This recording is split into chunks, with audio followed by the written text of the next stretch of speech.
Jadi teringat ketika Bapak Pendidikan Nasional Ki Hajar Dewantoro menghadap kepada Presiden pertama Republik Indonesia Bung Karno di Istana Bogor. Oleh Bung Karno, Pak Ki Hajar Dewantoro dimintai saran. Apa saran Bapak sebagai Bapak Pendidikan Nasional untuk generasi bangsa?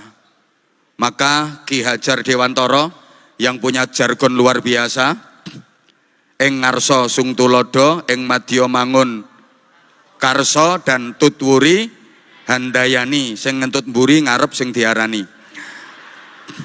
Beliau menyarankan, beliau usulnya gini, tolong Paduka Presiden, halo, ini usul Ki Hajar Dewantoro kepada Bung Karno, tolong utamakan madrasah-madrasah, prioritaskan madrasah dan pondok-pondok pesantren jangan dinomorduakan, jangan dianaktirikan, apalagi sampai ditinggalkan. Kenapa? Karena berdirinya negara ini, cikal bakal perjuangannya adalah dari para kiai, para santri, alumni pondok-pondok pesantren. Pondok pesantren melahirkan kemerdekaan, kemerdekaan melahirkan sekolah, melahirkan kuliah, melahirkan fakultas, melahirkan perguruan tinggi. Dengan demikian, sekolahan perguruan tinggi adalah cucunya pondok pesantren.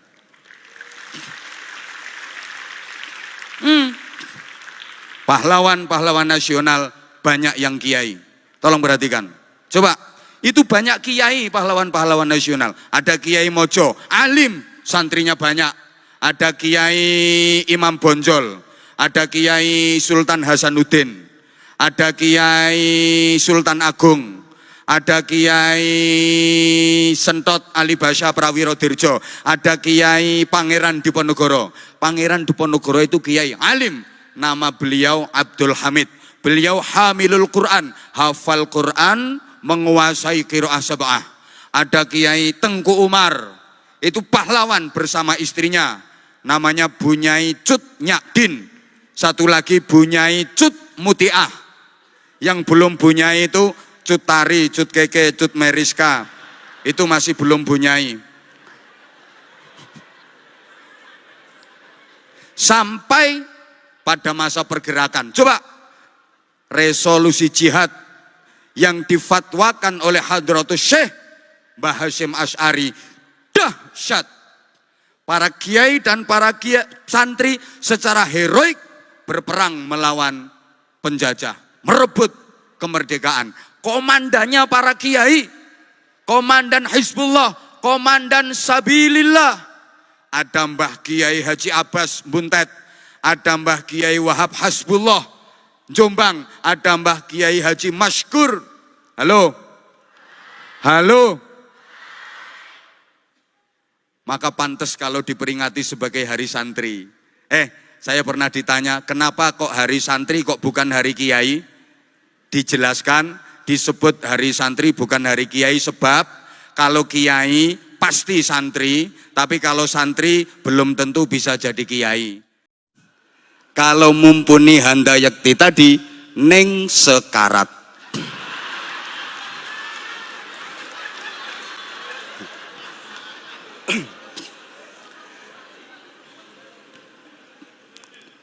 Saya menyesal tahun 2019 di Arafah ketemu sama Pak Menteri Agama yang waktu itu masih belum Menteri Agama. Beliau masih Komandan Banser, Ketua Umum GP Ansor sampai sekarang. Beliau memang keleleran gak dapat tenda bersama istri tercinta, dan saya menyesal menolong beliau waktu itu. Saya bawakan nasi sekotak, kita makan berdua. Dalam hati saya ngomong, Gus, nanti jenengan jadi menteri. Andaikan waktu itu saya bawakan nasi lebih banyak, insya Allah beliau jadi ketua RT. Tenang, nanti yang saya bawakan lebih banyak. Pak Haji Erick Thohir. Hadir juga Bapak Haji Sandiaga Uno. Hadir juga alhamdulillah Mas Haji Insinyur Azwar Anas. Saya panggilnya Mas mulai Bupati Banyuwangi 2 periode sampai hari ini. Pak Kiai Haji Zainud Tauhid, ini juga Gus 12 karat. Tugas utama hidup manusia itu adalah untuk berbuat baik, maka seluruh aktivitas hidup kita harus kita niatkan yang baik, ucapan kita harus baik. Ayo semuanya ikut nyaut baik gitu, nggih? Diulang, tugas utama hidup itu untuk berbuat menjadi orang. Maka seluruh aktivitas hidup kita harus kita niatkan yang pikiran kita harus, ucapan kita harus, hati kita harus, perilaku kita harus, dan semua harus kita kerjakan dengan cara yang dengan semangat melakukan perbaikan menuju kebaikan, agar kita bisa menjadi pribadi-pribadi yang terbaik.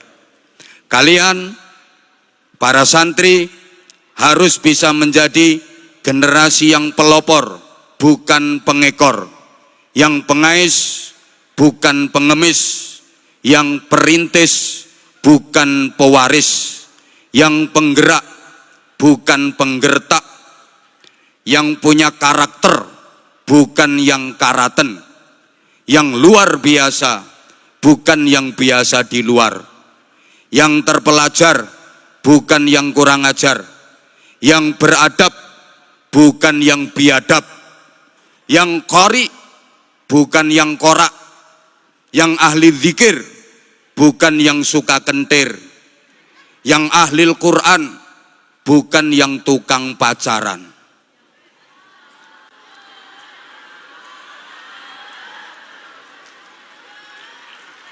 Maka momentum peringatan Hari Santri tahun 2022 ini jangan hanya formal seremonial, jangan hanya tradisi dan selebrasi, tapi harus benar-benar mampu memotivasi kita agar menjadi manusia yang benar-benar berakhlak santri, berjiwa santri.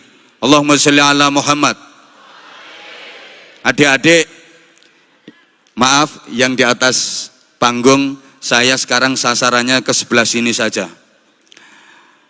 Kata santri kalau ditulis pakai huruf hijaiyah itu jumlah hurufnya ada 5. Sin, nun, ta, ra, ya.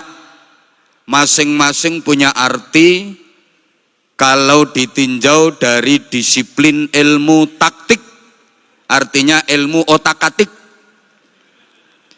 5 ini nanti selaras dengan dasar negara kita, ideologi bangsa Indonesia, Pancasila, yang silanya ada berapa? 5. Pertama, sin, itu artinya salikun ilallah.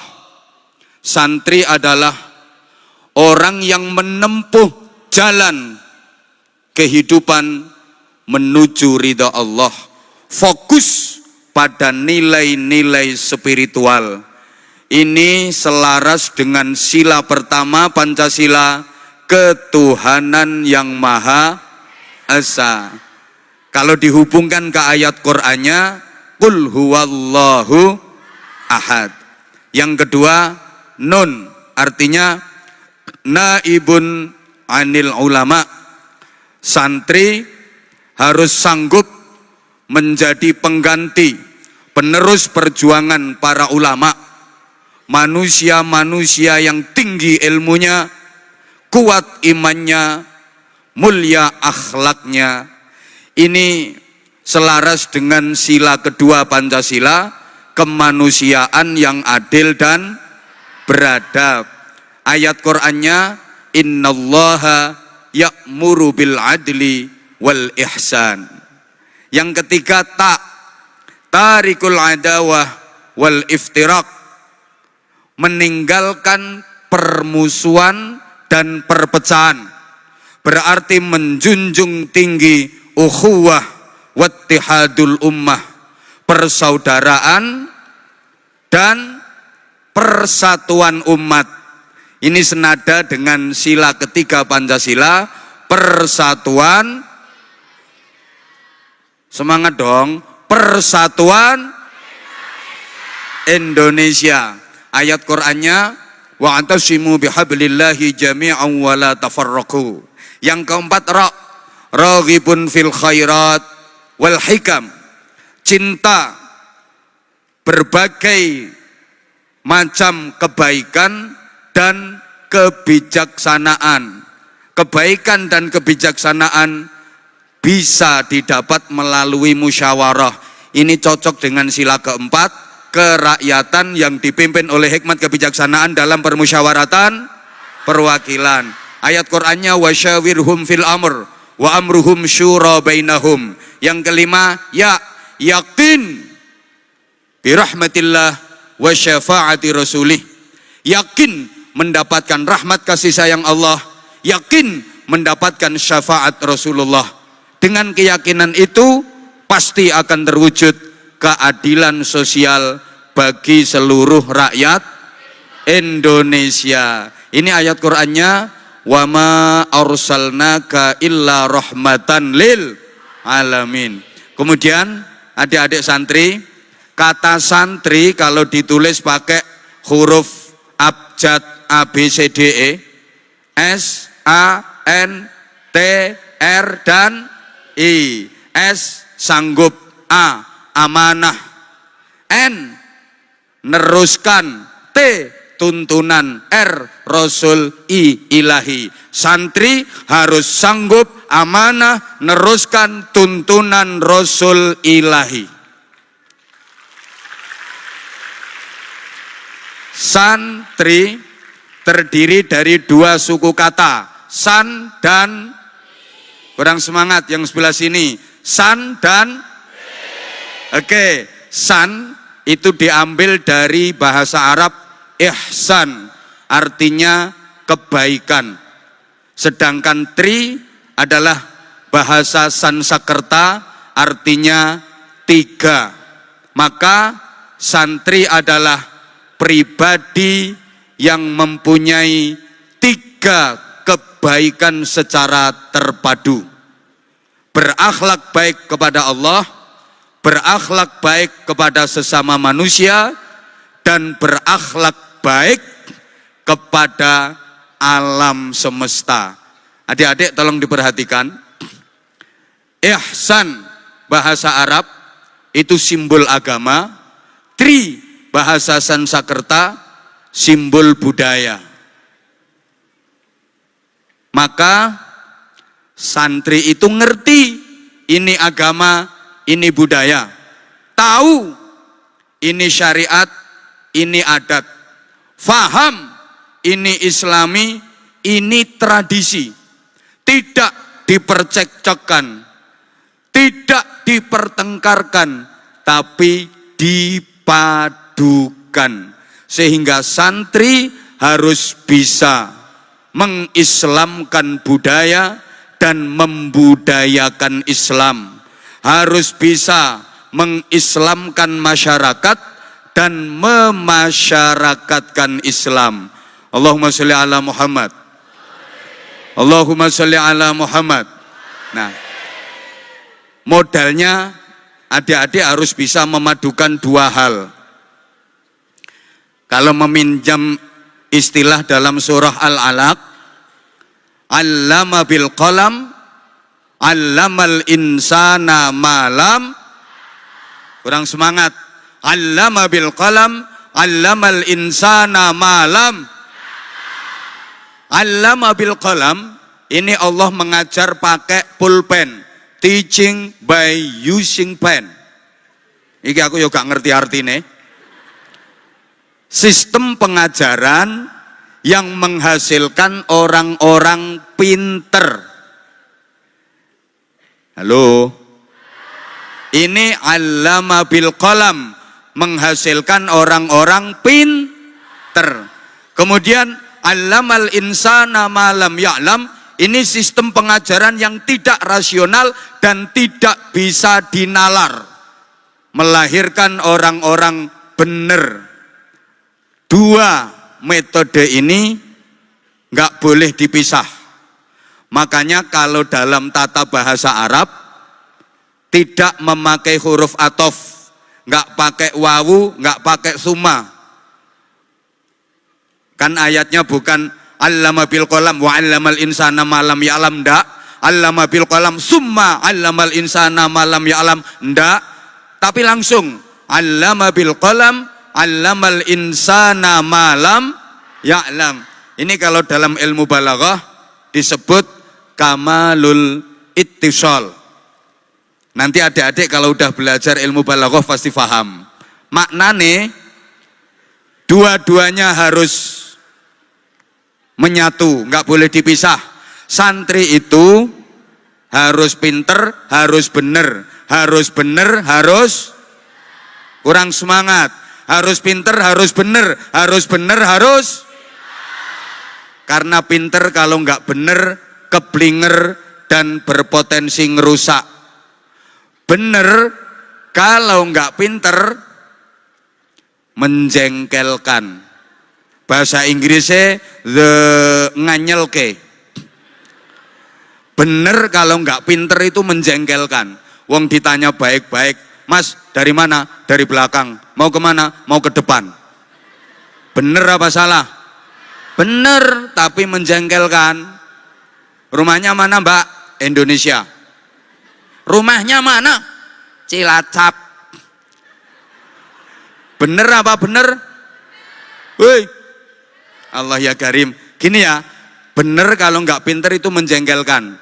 Ada orang laki-laki kehilangan motor, kehilangan sepeda motor, dia nggak mau lapor polisi, dia malah seneng. Alhamdulillah motorku hilang. Motor hilang malah seneng. Temennya heran, kamu itu motor hilang nggak mau lapor polisi, nggak sedih kok malah seneng. Jawabnya gini, ya alhamdulillah, biasanya sering saya naikin nggak hilang, ini hilangnya kok pas nggak saya naikin. Coba hilangnya pas saya naikin, saya ikut hilang. Ini bener tapi nganyelke. Allahumma sholli ala Muhammad. Nah, maaf, pinter kalau nggak bener keblinger. Ada santri pinter, ngajinya pinter, sekolahnya pinter, ujiannya pinter. Ujian nahwu sorob nilainya 9. Ujian tafsir hadis nilainya 9. Balaghah mantek nilainya 9. Usul fikih mustalah hadis nilainya 9. Tauhid fikih nilainya 9. Tapi sholat subuhnya juga jam. Ada enggak? Ada. Ini anaknya pakai jilbab warna putih. Maka pinter saja nggak cukup adik-adik. Tolong diperhatikan. Maaf, tolong diperhatikan. Tidak semua orang pinter itu benar. Tidak semua orang yang teriak-teriak kalau pengen tinggi derajatnya dunia akhirat, istiqomahlah, rutinlah sholat malam. Orang yang teriak gitu belum tentu dia sendiri kalau malam rutin sholat malam. Halo? Orang yang mengajak sedekah belum tentu dia sendiri rajin sedekah. Maaf, orang yang teriak anti korupsi belum tentu dia sendiri tidak korupsi.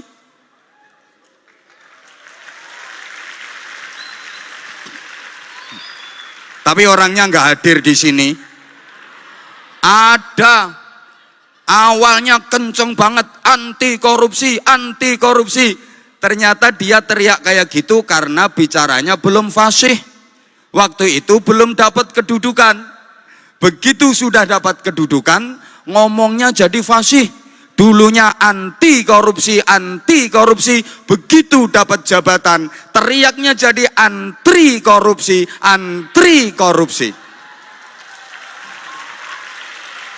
Itu kalau pinter tapi enggak bener, punya potensi ngerusak. Pinter tapi enggak bener. Maaf, yang merusak Indonesia bukan orang bodoh, tapi orang pinter yang enggak bener. Halo, saya berani bersumpah di hadapan santri yang hadir di sini, bahkan ini disaksikan santri seluruh Indonesia, di hadapan pejabat, para kiai dan tokoh-tokoh yang ada di sini, saya berani bersumpah demi Allah, yang merusak hutan di negeri ini bukan orang hutan.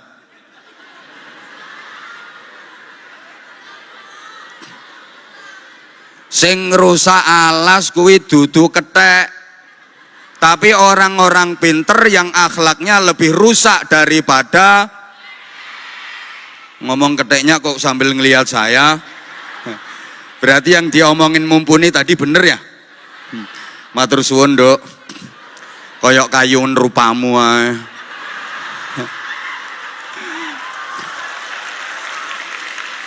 Subhanallah.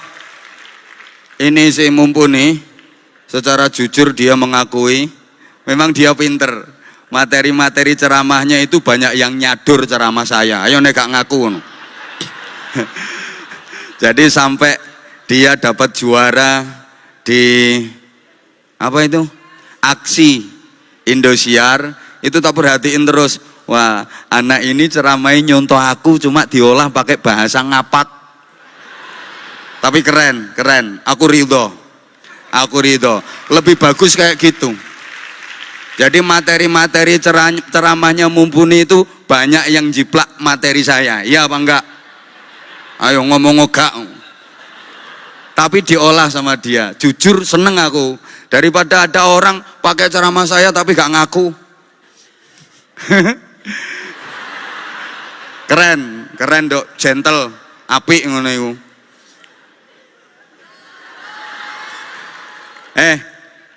Ini pentingnya ya pinter, ya bener ya. Anak-anak kalau sekedar pinter gampang. Ada sekolahnya, ada kuliahnya, ada kampusnya, ada fakultasnya. Tapi untuk bener susah. Ini nanti kehebatannya santri. Pak Menteri, saya mohon tambahan waktu sebentar boleh ya? Halo? Wes. Minta tambahan waktu 5 menit boleh? Ini waktunya mestinya harusnya sudah habis. 5 menit saja. Kalau sekedar pinter gampang, yang susah itu bener. Maaf adik-adik, kalau pengen pinter hukum ada fakultas hukum, tapi tidak ada fakultas keadilan.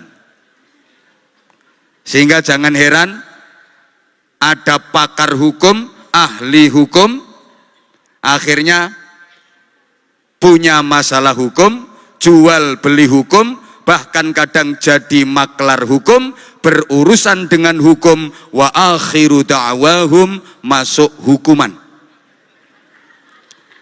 Kalau pengen pinter di bidang pendidikan, gampang, ada fakultas pendidikan, tapi sampai hari ini belum ada fakultas kesabaran. Mbak, nanti rencananya kuliah di mana? Saya mau kuliah di UIN. Ngambil prodi apa? Ngambil jurusan apa? Jurusan kesabaran. Ada apa enggak? Pengen ahli ekonomi? Gampang. Pak Sandiaga Uno pakarnya ekonomi. Ada kuliahnya, ada fakultas ekonomi, tapi enggak ada fakultas kesejahteraan. Pengen jadi polisi? Gampang. Ada akademi kepolisian, tapi sampai hari ini nggak ada akademi kejujuran.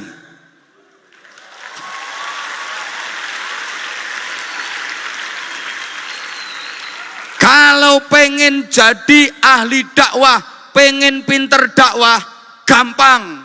Ada fakultas dakwah, tapi nggak ada fakultas keikhlasan. Maka jangan heran, kadang ada ustadz kiai diundang dakwah, pulang gak disangoni, gremeng. Dan izin Gus Menteri Anwar Zahid bukan lulusan fakultas keikhlasan.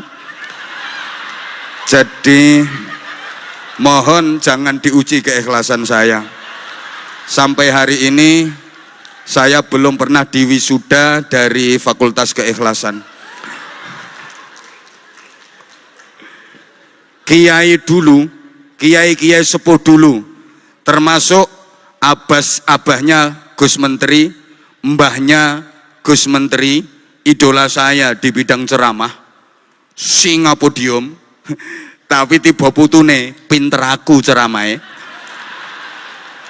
Mbahnya beliau top, mbahnya Gus Menteri ini singa podium. Kalau udah berada di podium di mimbar kayak gini, semua terdiam, cep, kelekep, nggak ada yang berani ngomong. Beliau punya doa yang izin sampai sekarang doanya juga saya amalkan. Bismillahirrahmanirrahim. Sang manik cemar, uripmu wis kawengku dening aku. Itu ijazah dari mbahnya beliau. Nah, ini mumpuni urung duwe, engko tak kei engko.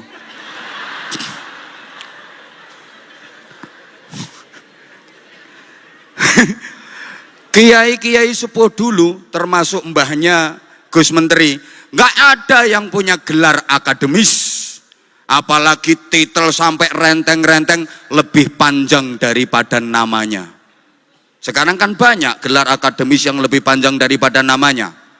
Di depan ada Prof, DR, DRS, IR, namanya cuma Google, belakangnya MSI, MHI, MPDI, MM, MH, terakhir BH.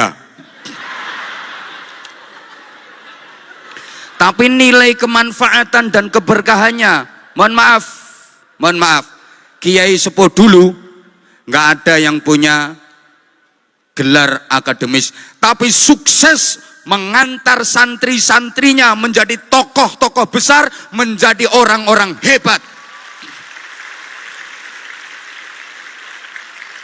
Bahkan mayoritas pendiri negeri ini adalah tokoh produk dari pondok pesantren. Mayoritas pejuang kemerdekaan yang merebut dan mempertahankan kemerdekaan adalah produk dari kiai-kiai yang sama sekali nggak punya gelar akademis. Mbah Khalil Bangkalan, Mbah Yai Soleh Darat Semarang, bukan sarjana, tapi mempunyai santri yang namanya Muhammad Hashim Asy'ari, Hadratus Syekh, yang kemudian beliau mendirikan Jam'iyah Nahdlatul Ulama, organisasi terbesar di Indonesia, bahkan di dunia.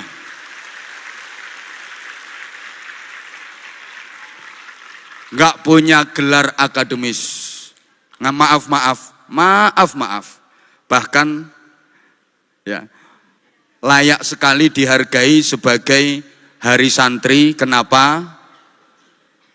Ini langsung tak jujuk kayak kapan-kapan kalau diundang lagi tak jelaskan lebih detail.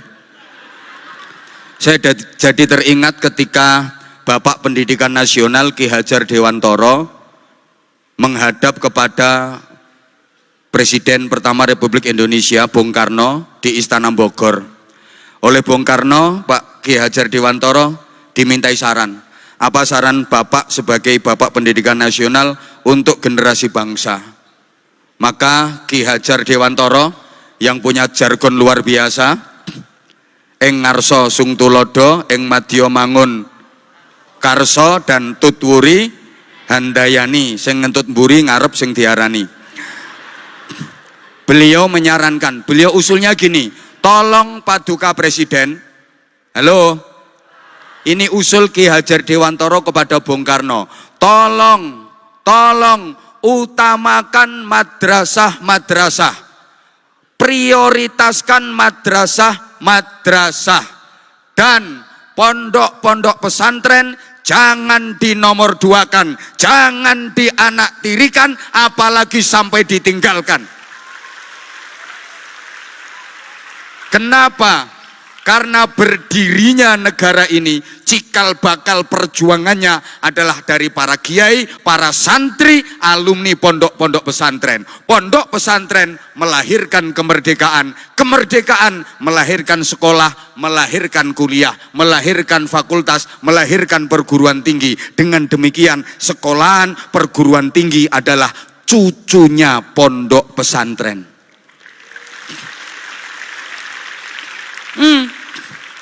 Pahlawan-pahlawan nasional banyak yang kiai. Tolong perhatikan. Coba, itu banyak kiai pahlawan-pahlawan nasional. Ada Kiai Mojo, alim, santrinya banyak. Ada Kiai Imam Bonjol, ada Kiai Sultan Hasanuddin, ada Kiai Sultan Agung, ada Kiai Sentot Ali Basya Prawirodirjo, ada Kiai Pangeran Diponegoro. Pangeran Diponegoro itu kiai alim, nama beliau Abdul Hamid. Beliau hamilul Quran, hafal Quran, menguasai qiraah sab'ah. Ada Kiai Tengku Umar, itu pahlawan bersama istrinya, namanya Bunyai Cut Nyakdin. Satu lagi Bunyai Cut Mutiah. Yang belum Bunyai itu Cut Tari, Cut Keke, Cut Meriska, itu masih belum Bunyai. Sampai pada masa pergerakan. Coba, resolusi jihad yang difatwakan oleh Hadratus Syekh Mbah Hasyim Asy'ari dahsyat. Para kiai dan para santri secara heroik berperang melawan penjajah, merebut kemerdekaan. Komandannya para kiai, komandan Hizbullah, komandan Sabilillah. Ada Mbah Kiai Haji Abbas Buntet, ada Mbah Kiai Wahab Hasbullah Jombang, ada Mbah Kiai Haji Maskur. Halo? Halo? Maka pantas kalau diperingati sebagai hari santri. Saya pernah ditanya, kenapa kok hari santri kok bukan hari kiai? Dijelaskan, disebut hari santri bukan hari kiai sebab kalau kiai pasti santri, tapi kalau santri belum tentu bisa jadi kiai. Kiai itu udah pernah jadi santri dan meskipun sudah kiai tetap santri. Nek santri belum tentu bisa jadi kiai. Paham? Ini kayak ada peringatan hari buruh tapi nggak ada peringatan hari majikan. Karena kalau majikan pernah jadi buruh. Ini Mas Sandiaga Uno ini sekarang majikan ekonomi, pernah jadi buruh, sekarang jadi majikan. Ada peringatan hari buruh, nggak ada peringatan hari, ada peringatan hari anak, tapi nggak ada peringatan hari orang tua. Kalau orang tua pernah jadi anak, tapi anak belum pernah jadi orang tua. Paham? Di Indonesia ada peringatan hari ibu, tapi nggak ada peringatan hari bapak, karena semua bapak dilahirkan oleh ibu.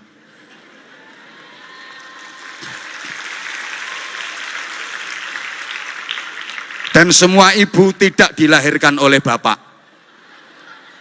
Maka ibu istimewa dan ibu spesial, ketika ibu hamil kerja boleh ambil cuti hamil, tapi bapak nggak boleh minta cuti menghamili.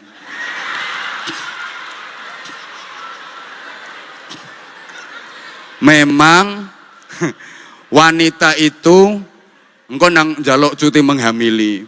Wanita itu makhluk khusus, perlu perhatian khusus, perlu mendapatkan perlakuan khusus, sehingga ada istilah-istilah khusus.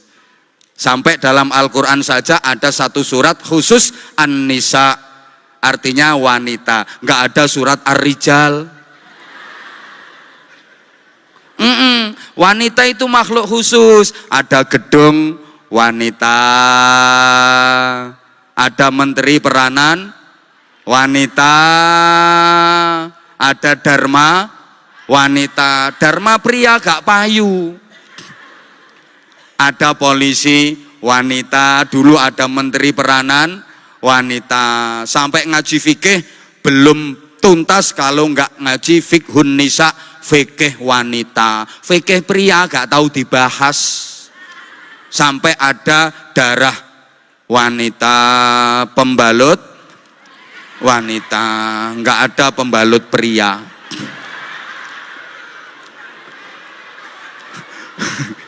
Dulu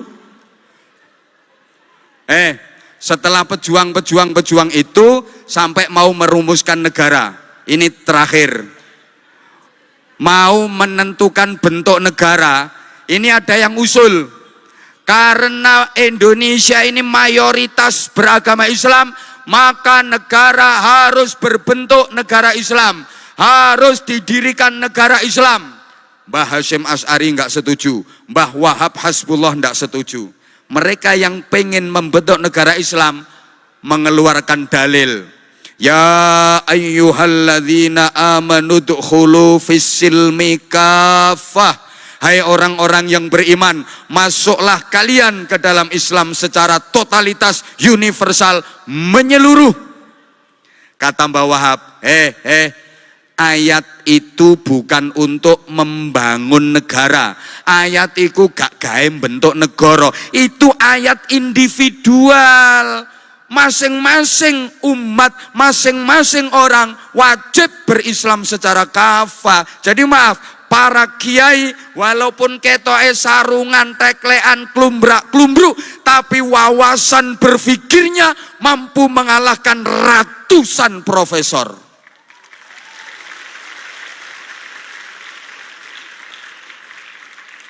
Bekali diri kalian dengan 3 ilmu, adik-adik. Kalau tadi Ustazah Mumpuni ngasih tip kalian 3 ilmu, saya juga ngasih 3 ilmu. 1, ilmu dini, ilmu agami. 2, ilmu profesi. 3, ilmu kreasi. Ilmu dini didapat melalui ngaji, mulai TPQ, Madrasah Diniyah, Pondok Pesantren. Ilmu profesi didapat melalui sekolah, mulai pos PAUD, mulai grup TK sampai perguruan tinggi. Ilmu kreasi didapat melalui realitas kehidupan, melalui proses kehidupan.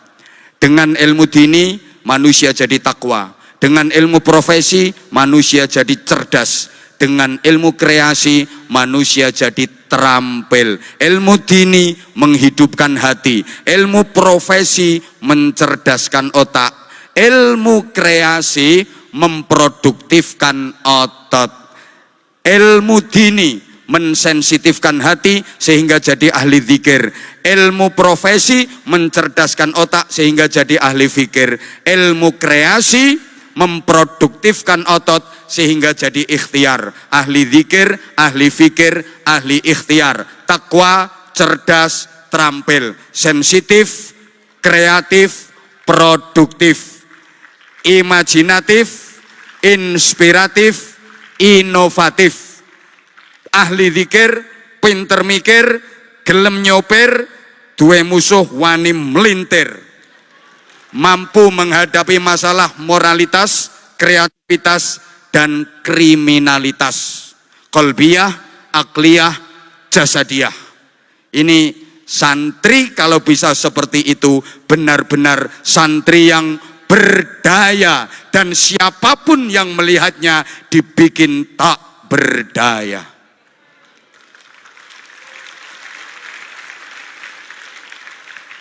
Kalau semuanya sudah kalian kuasai, maka kalian pasti akan bisa menjaga martabat kemanusiaan. Santri adalah manusia yang merasa sebagai manusia, manusia yang mengerti tentang manusia, manusia yang memanusiakan manusia. Karena sekarang mulai banyak manusia yang tidak merasa sebagai manusia, manusia yang tidak mengerti manusia, manusia yang tidak mau memanusiakan manusia. Yang demikian itu berarti dia bukan. Oke, kalian sebagai santri harus berdaya dan bikin siapapun yang memandangmu tak berdaya. Kalian harus tetap menjaga martabat kemanusiaan. Santri itu cinta agama, cinta tanah air. Religius, nasionalis, nasionalis, religius. Religius, kalau nggak nasionalis, bahaya. Punya potensi untuk menjual negara ini. Nasionalis, tapi nggak religius, nggak akan barokah. Mudah-mudahan di momen peringatan Hari Santri kali ini, para santri seluruh negeri di Negara Kesatuan Republik Indonesia mampu berperan aktif, berkontribusi positif untuk kemakmuran, kesejahteraan, dan keberkahan Negara Kesatuan Indonesia yang kita cintai bersama. Hidup meyakinkan tanpa hadirnya seorang kekasih. Cukup sekian dan terima kasih.